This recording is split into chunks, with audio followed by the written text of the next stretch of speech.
Hello दोस्तों, एक हम गीत सुनाने जा रही हूँ नाच पर का। जैसा हो कमेंट करके जरूर बताना।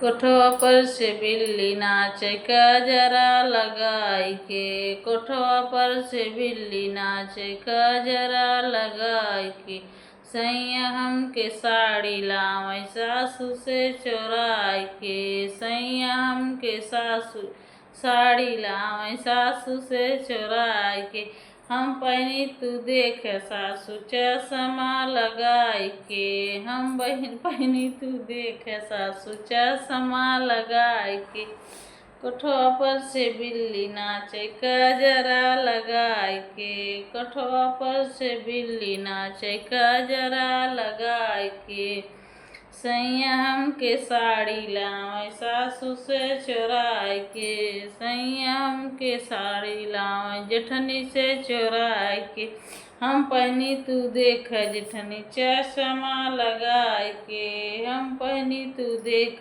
जेठनी चश्मा लगाई के, कोठवा पर से बिल्ली नाचे जरा लगाई के, कोठवा पर से बिल्ली नाचे जरा लगाई के, सैया हमके साड़ी लावे देवरानिया से चोराई के, सैया हमके साड़ी ला देवरानी से चोराई के, हम पहनी तू देख देवरानी चश्मा लगाई के, कोठवा पर से बिल्ली नाचे चश्मा लगाई के।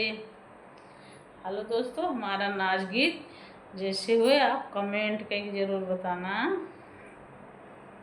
और आप लाइक करना, सब्सक्राइब करना नहीं बिसरना, जल्दी जल्दी शेयर करना।